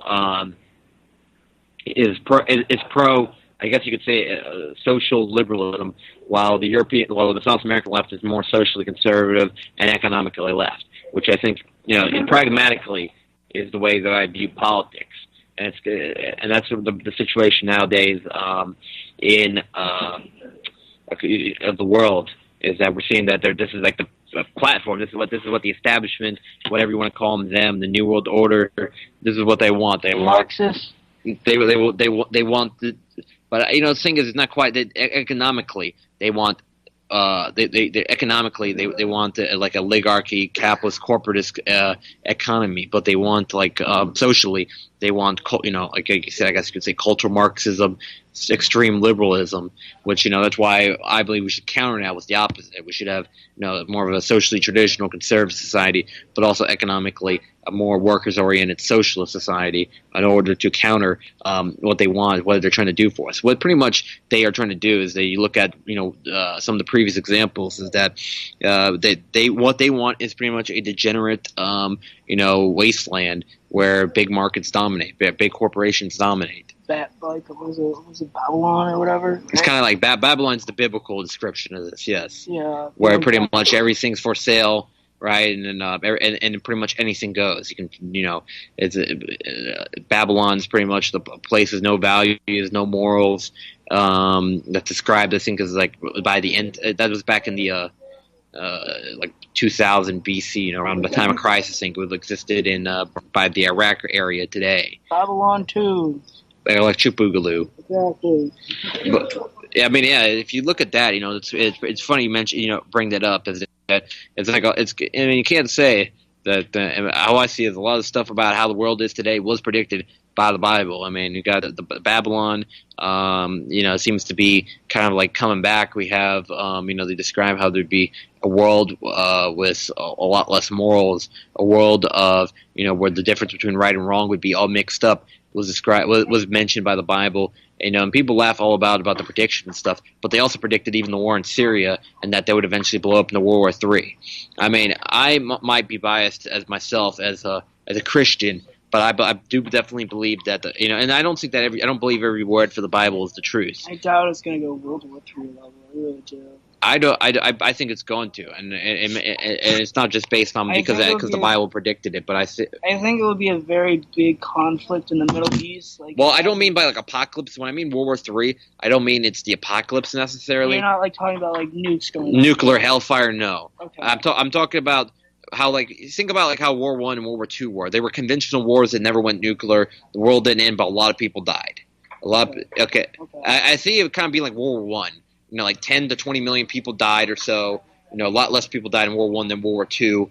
Very ugly war. A lot of ugly things happened. Chemical weapons were used and stuff like that. But I think it's not going to be – I think if we're going this route, yes, that eventual – I think it's going to be like two wars like World War I and World War II. I think there's going to be World War III. I think there's going to be a major war coming up in the next couple of years. And I think down the road an eventual showdown between Russia and America could happen. I say it could happen. I don't know if it will happen, but I said it could happen unless America starts to fall apart. I mean, America kind of is falling apart. There's a lot of there's gun control. That's still up in the air. Who knows how that might end? There's all these radical left-wing groups, radical right-wing groups that are countering the left-wing groups, and they're getting a little nasty with one another. It's getting a little spooky. It smells like I don't want to say it, but civil war. Probably not a civil war. America's really not ready for a civil war. We're just too fucking lazy and fat. Again, most of this country are just a bunch of chunkos riding around in power scooters, eating their chicken tendies, and they just never... It's like that, what came to mind, that big man Tyrone video, let the tendies hit the floor. Let the tendies hit the floor, let the tendies hit the floor! But yeah, what was going on around about? Oh yeah, so, most Americans really can't, live a day without AC or... Oh yeah, we saw that. We saw that after the hurricane, yeah. Yeah, when fucking Hurricane Irma struck us, everyone was just going fucking ape. Yeah, because they didn't eat for, 1 day. Remember, they were oh no, we have to wait 2 hours in line for Chinese food, remember? Because it was, the only thing that was open in town. Hey, oh my god, we're such a spoiled people. Maybe we deserve a big war. Honestly, maybe we deserve a huge civil war. I don't know.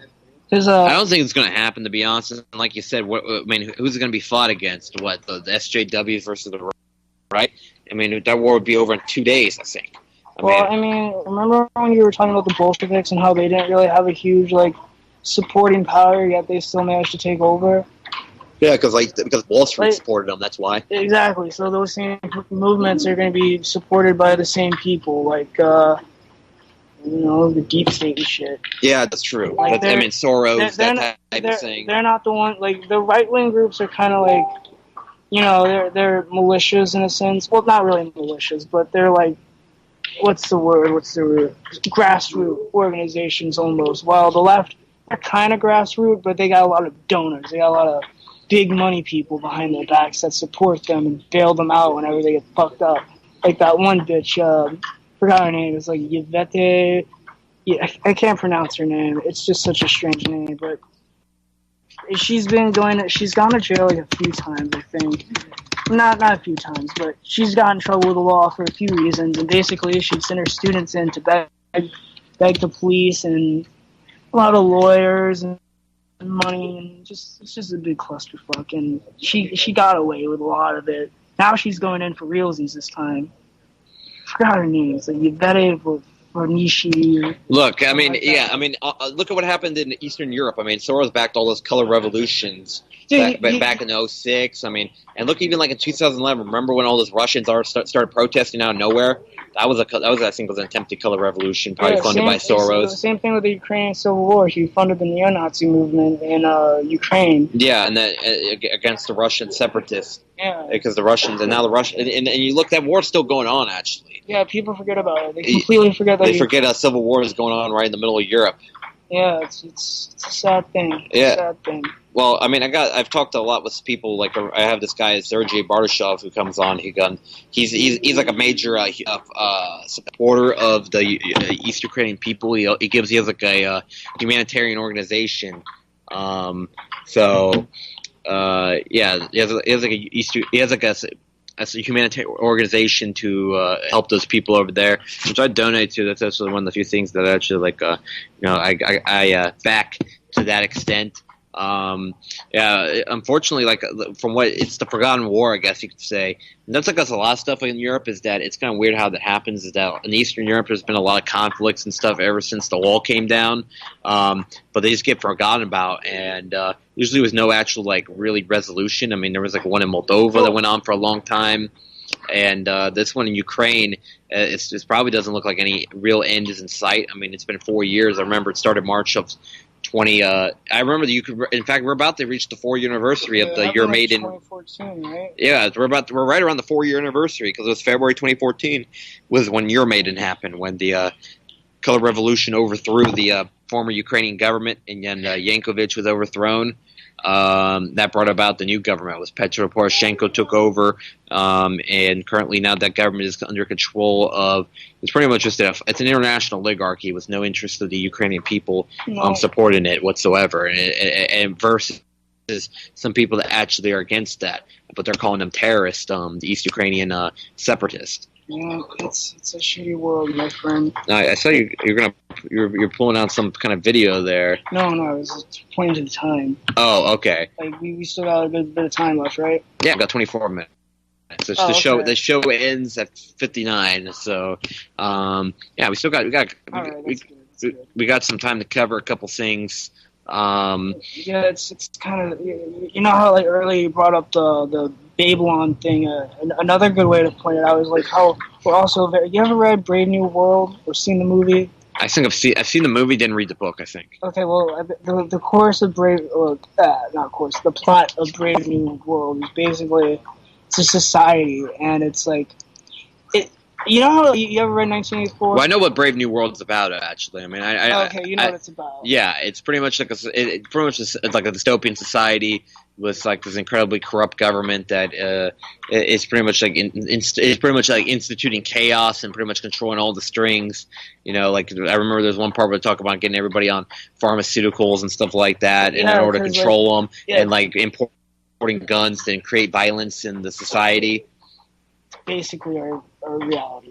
Yeah, it's like a mix of 1984. Well, think about it. It's like when the pharmaceuticals, you know, how like we were talking about earlier, the opioid crisis is that they've got us all, you know, on, they're getting so many people now on opioids, getting everybody dependent on these drugs, and it makes people a lot easier to control, and it's killing a lot of people. I mean, and ultimately, you know, when it comes to who's been eventually behind the pharmaceutical scene, you know. Who's ultimately in control of that, and why is it that ever since we went to Afghanistan, why is it that 5,000% opium production has increased since that's happened? We've had an incredible. I mean, nowadays I don't get it. It's like what I was talking about earlier. Is that back in the day? I mean, it's just drugs in general. Is that back in like all drugs besides marijuana have gotten cheaper? You know, back in the day you could get an ounce of marijuana for $30. You know. Yeah, but it was all shitty weed back then. It was shit. It wasn't as shitty as people exaggerate it to be. I mean, but okay, still $30. Say okay, it's probably $30 for an ounce is a good deal. And here's the thing: it was more like it wasn't like terrible. It was more like what we would call mids. Which shit, find me a dealer that can get me an ounce for $30. Nowhere. They can give me 100. It's like. And now you got people you got heroin going for $5 a gram. What the fuck? You got homeless people that can afford heroin because that's how much of that shit's on the street nowadays. It's like, I mean, I'm not even kidding. There's like $5 heroin going around. Yeah, I know. There's like the same thing with meth and Yeah, and Flocka. all kinds of drugs are gotten so much cheaper. There's even hard drugs that are worse than other hard drugs. Like, as I said, Flocka. Like, that's a drug that just turns you into a straight-up monster. Like, a demonic possessed monster. That stuff's scary. It's a scary world. It's a scary world, everybody. And you know what else drugs were doing? The chemicals in the water, they're turning the freaking frogs gay. You know, I'm gonna sound like a bad person here, but they are putting stuff in like the water, not water, but soy, which actually like. Is that what turns you into a soy boy? Yeah, I mean, like, here, I'll even pull it up on the fucking phone. By the way, define soy boy. You know those SJWs that you see that like. Don't use the term SJWs. What? Don't say it so loudly. Never mind. Forget it. Continue. Okay. Oh yeah, I forget where it's our surroundings. But you know, like the SJWs that like the soy boy. You know, like the guy that pretends like he's a. Yeah, you'll like try to be like a beta feminist guy in order to like appease his girlfriend, but it's not actually his girlfriend. You know, it's like that's kind of like what the soy boy comes to mind. Here. You know those. You know what I'm talking about. That kind of guy. Don't eat soy. It will turn you into a faggot who wants to chop your cock off. Well, I don't think that's really scientific. Well, here on the ingredients. Is this actually like a legitimate meme, or is this like a satire? This is a real thing. Like, here it says soybean oil. oil. This says liquid gayness. I don't think this is a real thing. Hold on, let me fucking read it. Well, okay. Literally, your meme has. Soy, which is found in most junk foods, contains can't pronounce it. It says phytoestrogens. And estrogen is like a. That's what women have naturally. Yeah, and guys take it to try to change their sex, which are known to be hormone disrupting. It's like the opposite of testosterone. They are estrogen mimickers, which turn men into sissies and women into raging dykes. Well, I think that's not really scientific at all. I mean, do you have any better? Well, it's literally saying it's literally saying that it's going to turn you into a. What does soy contain? Because that's what that is. It's literally saying it's going to turn you into a British cigarette, for lack of a better term. Yes. Yes. It will. Turn you into a British, and apparently it's going to turn women into raging dams. Like you said, a raging dyke. I mean, I'm just reading what's on my phone here now. Well, where did you even get this meme? It's like It's not a meme. It's a fact. This is not a fact. Debunk it. Well, I'm saying it's like we could have used a more scientific meme that's not saying faggots, and that seems like a pretty What country am I living in?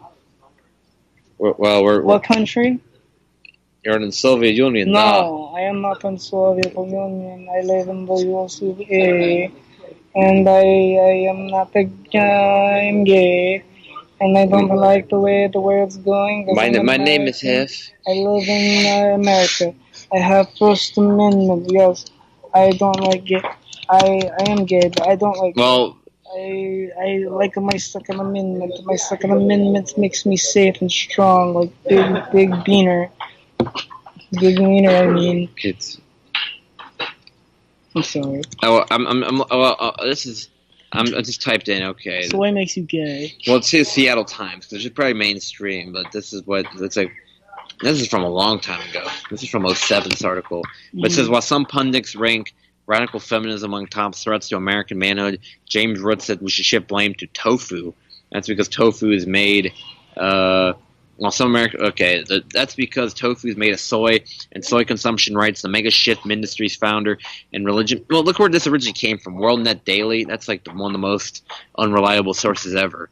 But then go to a different site, not this one. Well, I'm saying this is where they're saying that's where that like whole meme came from. Was from WorldNet Daily, which is like pretty much like ultra. It barely counts as news. But whatever. Commonly leads to decrease in the size of the penis, sexual confusion, and homosexuality. It says, I don't want to listen to this nonsense. It sounds like a bunch of biased BS. It says, Root's theories may sound silly, but he's correct that soybeans may make a lot of plant version of estrogen. But see, let's see. I think there's a thing of that it might make a plant version of estrogen, but I think what it sounded like I don't think it's.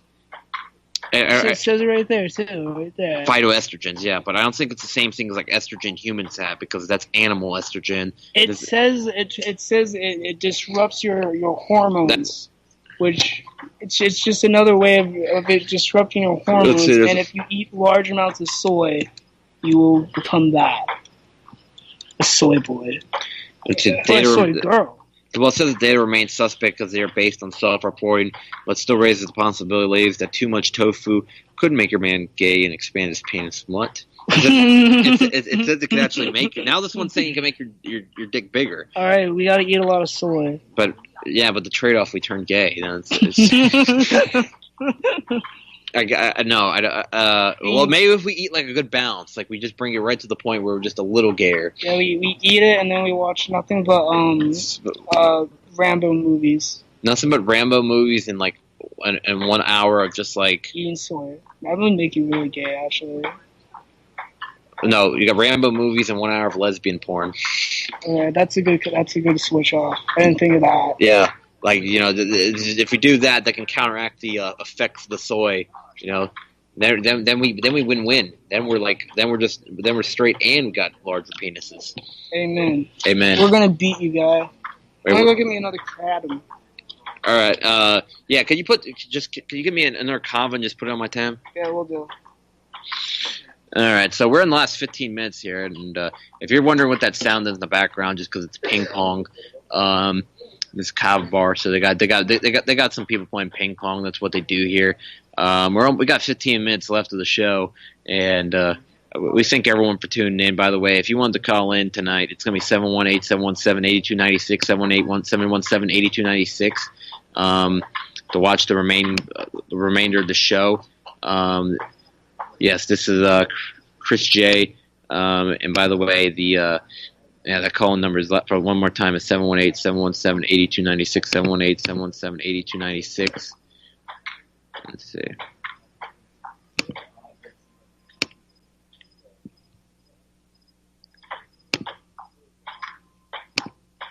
And I was just double checking. I was scared there. I thought I lost a connection there. I thought I wasn't live anymore. I was about to freak out. I was like, holy shit, how long have I been off the air? I mean, that used to happen all the time on my phone, but it's great now. I'm finally, since I've moved to a laptop, I'm finally staying on the air the entire time. And I think I can already tell that having the Mac's is going to be way better than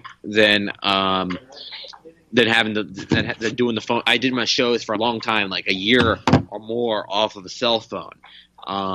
And before that, I used to do it on different tablets. I know I moved from a few different tablets.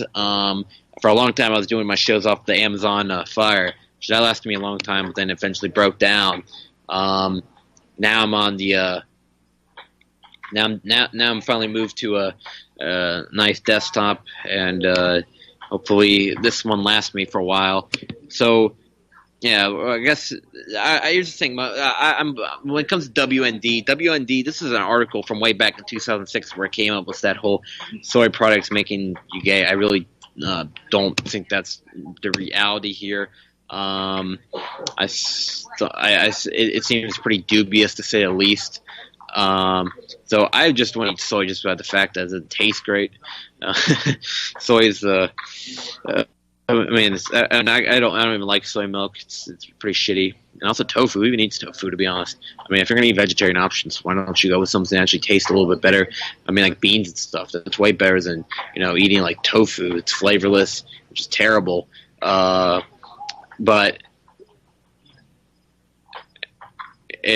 wait, what happened to my kava? Oh shit.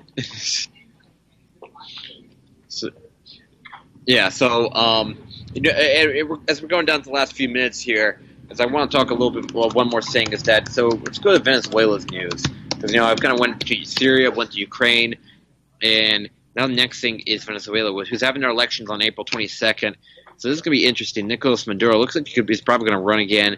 There's been a snap election because originally the election date was scheduled for December 2018. If he wins, he's going to stay president until 2024.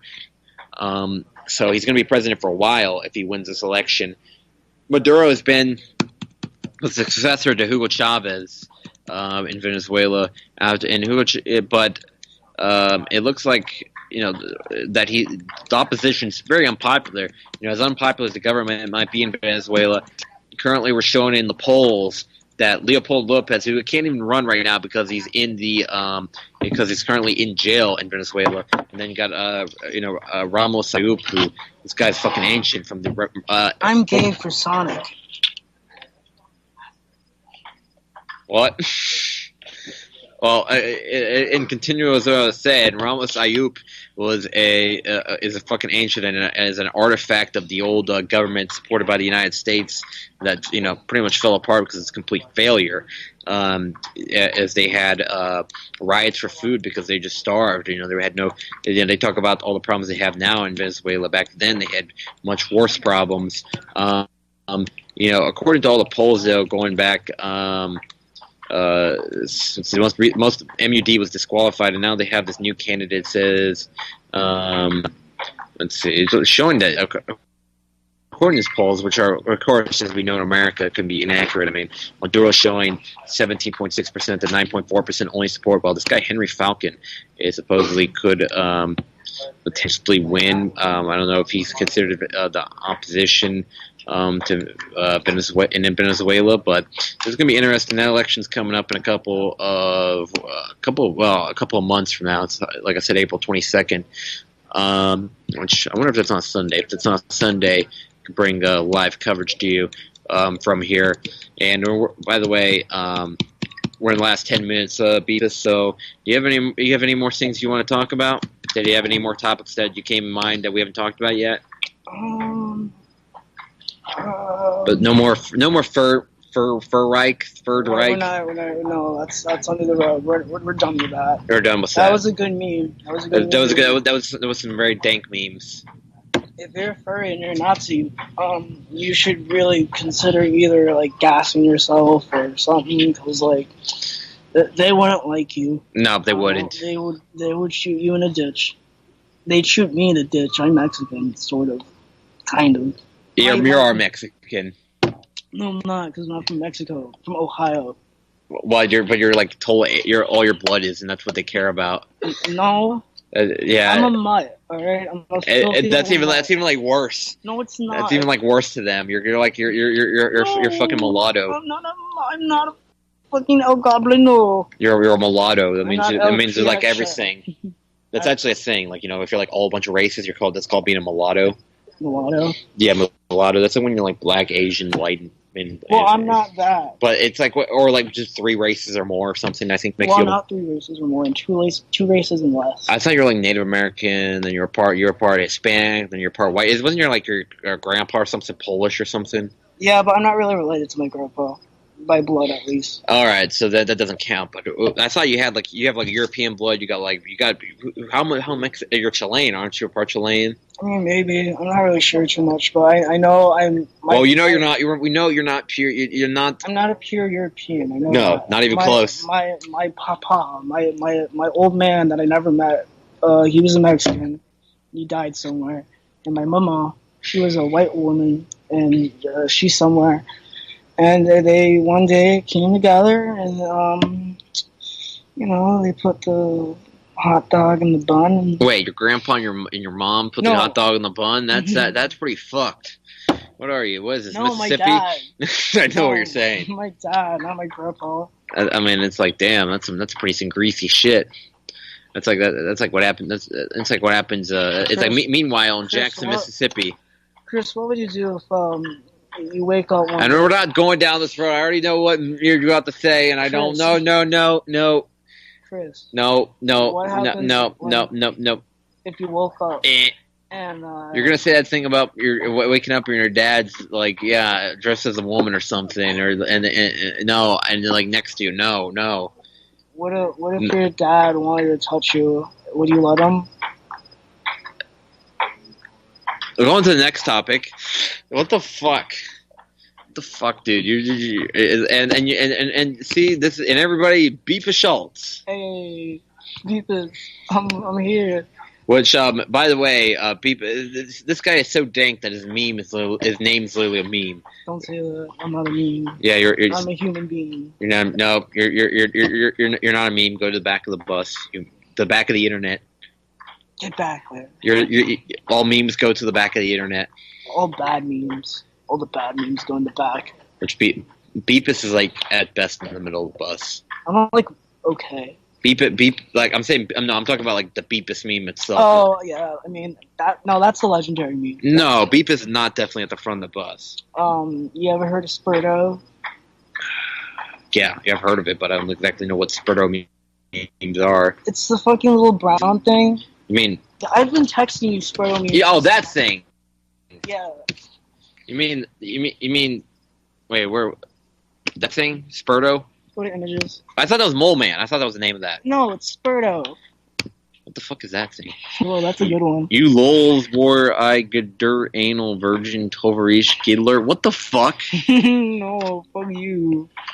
Is that like I don't know what's that? Oh, I see. It's like a Stalin versus Hitler meme. Yeah. Oh, I get it now. They're really good. I love them. I have one where it's Spurto and he's on a woolly mammoth and he's beating up a bunch of Chinese people. Well, I thought it was. You told me it was Mole Man, or no, Mole Man's this thing, right? I never said it was Mole Man. I put words in my mouth. That's not even. What even the fuck came up? It looks like the fucking dude from The Simpsons. Yeah, I was like, wait, what? He kind of looks a lot like what's his name, Farnsworth from fucking Futurama. It's Farnsworth. It's Farnsworth's fatter cousin. That's what that is. No, but so what is that Mole Man thing? Isn't there like a little mole thing meme that you show me? Oh, well that was it. But there's Venus. Venus? Venus. Wait, shit. What the fuck? We didn't go in here. Be careful spelling that one. Oh. Venus. Is it really Venus meme? Yeah, that thing. Yeah, it's kind of the same thing, but okay. Spurto is like a human basically. He has arms, and Venus he has legs. Maybe I mispronounced that, but please send that one to me. Yeah. I'll let me save that. Yeah, save it and please send that one to me. That's a good one. If it will let me save it, I have to figure out how to save stuff on here. Oh, there it is. Just press save. Or no, I don't know. Text it to me. I mean, you should right click and then it should be like. But it won't let me. It opens it because this is Mac and I have to like. Damn it! I have to. How do you save stuff on Mac? Don't you like hold it then? It just automatically opens up the Venus. I guess do it again. Click display, make sure contact. Damn it, dude. Hit it again. Hit that. Because it just says. And then like save that from there. You can't do that? Are you serious? Max that incompetent? I don't think it will let me because of the website or something. Alright, well, whatever. Never mind. Wait, I can share it. I see how I can send it. Okay. Anyways, to everyone that tuned in, we're actually in the last couple of minutes of the show, so I'm going to thank everyone for tuning in tonight, and thanks for the being patient with the debut of this Beepus onto Voice Rebellion Radio. I'll be here all night, folks. Well, we're going to be here about 2 more minutes. I'll be here all night. And then Nathan Frazier is taking over in just about a couple minutes after us. That's the host that takes after on the network UCY Radio. So to everyone tuned in, if you missed part of the show, you can catch the rest of it at YouTube later. This goes to YouTube and will be at the UCY.tv archive. Simply type in Voice Rebellion Radio into the search bar on YouTube, and that'll come up with the results for this show and all the other shows that I've done ever since I came here in 2015. Also, if you haven't given me an ad on Facebook, you can go ahead and add me at Chris Jackson Rojas at Facebook. And me, Beepus Schultz. Yeah, Beepus Schultz. But he's still in Facebook jail for not anymore. No, you got 20 more hours though, right? 20 more hours. So you have to wait till he won't be able to add you until tomorrow. I can still add you, but you won't be able to comment on anything till tomorrow because he got. I said I like big black wieners and Facebook banned me. Don't get sucked by the Zuck. Which apparently you got banned, but Milo did. I'm pretty sure Milo's said that 20 times. Well, technically, I said, why is it racist to like big black wieners? I'm sure Milo's probably said that before. Probably. Probably. All right, folks, we're gonna have to end it here. Yep, the music. Well, officially ends once the music hits, which we have our that will be Immortal Technique. I believe that's Point of No Return is our closing song for the night. By the way, the intro song today was, and as always, is Immortal Technique, Rich Man's World. If you're not familiar with Immortal Technique, definitely look them up on YouTube. That's way better than most of the rap that's coming out today, or like pretty much every other rapper. Look up 3 Pac. He's a good guy. Look him Not up. three. Not what's okay. We're going Zero Hoops King. Point of no return and nobody can stop it. Malcolm Little when he knelt before Elijah Muhammad, the comet that killed the dinosaurs, changing the earth. They love to criticize, they always say I changed for the worse. Like prescription pills when you misusing them, nigga. The Templar Knights when they took Jerusalem, nigga, and figured out what was buried under Solomon's temple, Al-Aqsa. The name is not coincidental. I know too much, the government is trying to murder me. No coming back like cutting your wrists open vertically. How could the serpent be purposely put in charge of the country? Genetic engineered sickness spread amongst me. My people are so hungry that they attack without reason, like a fucking dog ripping off the hand that feeds him. Immortal Technique is treason to the Patriot Act. So come and get me, motherfucker, cause I'm not coming back. This is the point from which I can never return.